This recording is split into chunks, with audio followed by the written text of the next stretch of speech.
और बड़ी खबर उत्तर प्रदेश के मुजफ्फरनगर से आ रही है, जहां पर इस बार करवा चौथ के मौके पर विश्व हिंदू परिषद ने अजीबोगरीब फरमान जारी किए, जिसके मुताबिक हिंदू बहू बेटियां दूसरे धर्म के लड़कों से अपने हाथों पर मेहंदी न लगवाएं। इसके लिए विश्व हिंदू परिषद ने तैयारी भी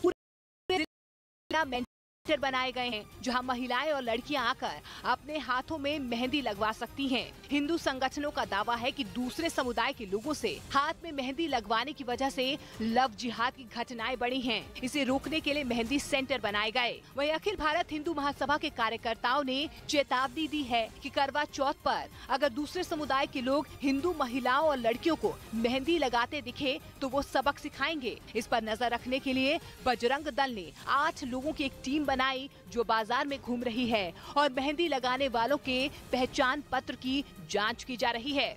इस बार बजरंग दल ने ये पहला प्रयास है कि हमारी ही बच्चियां मेहंदी लगाएं और हमारे पैसा हमारे ही समाज में रहे।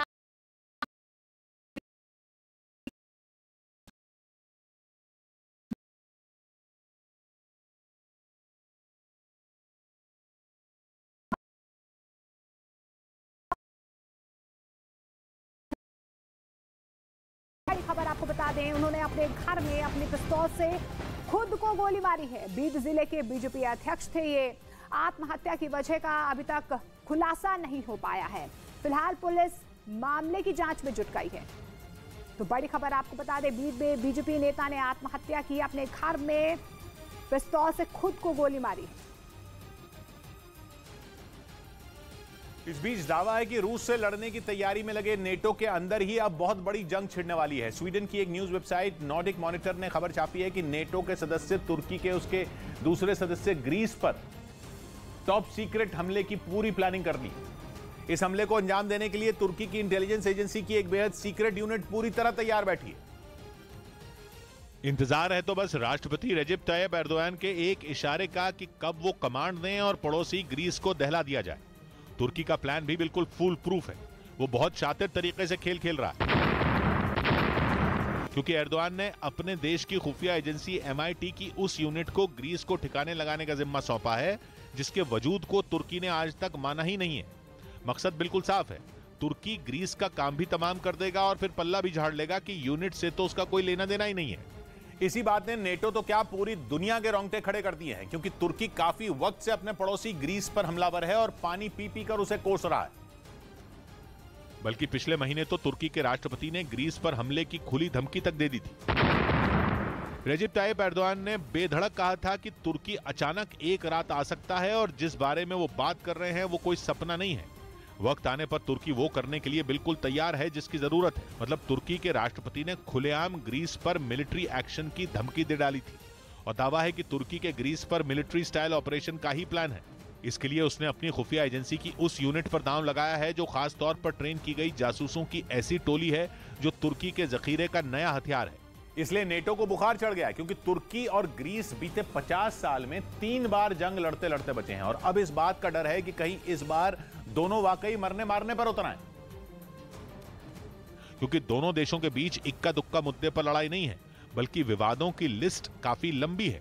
लेकिन सबसे बड़ा विवाद एजियन सागर से जुड़ा है। ग्रीस और तुर्की के बीच में एजियन सागर है। तुर्की का आरोप है कि उसके तट के पास ग्रीस एजियन सागर के टापुओं पर अपनी सेना की मौजूदगी बढ़ा रहा है, जो कि अंतर्राष्ट्रीय संधियों का उल्लंघन है। तुर्की की मांग है कि ग्रीस उन टापुओं से अपनी सेना हटाए, लेकिन ग्रीस तुर्की की मांग को बेबुनियाद बताकर खारिज कर चुका है। इसलिए तुर्की ग्रीस पर लगातार गरज रहा है, लेकिन कहते हैं कि जो गरजते हैं वो बरसते नहीं।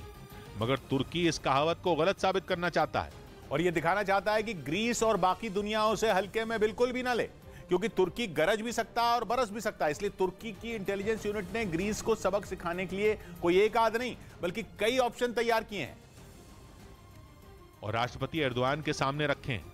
इनमें एक विकल्प तो यह है कि तुर्की के पास मौजूद ग्रीस के टापुओं को नुकसान पहुंचाया जाए, या फिर वीरान पड़े छोटे छोटे टापुओं पर तुर्की का झंडा फहरा दिया जाए। नहीं तो फॉल्स फ्लैग ऑपरेशन चलाकर तुर्की चोरी छिपे खुद को ही नुकसान पहुंचाए और फिर उसका ठीकरा ग्रीस पर फोड़ दे, ताकि तुर्की को ग्रीस पर हमले को वाजिब ठहराने का मौका मिल जाए। बताया गया कि एजियन सागर में ऑपरेशन चलाया जाएगा, जिसमें इंटेलिजेंस यूनिट को तुर्की की सेना का पूरा साथ मिलेगा। अब फैसला तुर्की के राष्ट्रपति एर्दोआन को लेना है और माना जा रहा है कि ग्रीस पर एक्शन की तारीख भी तय है। यह तारीख होगी तुर्की के आम चुनाव, जो कि अगले साल होने वाले हैं।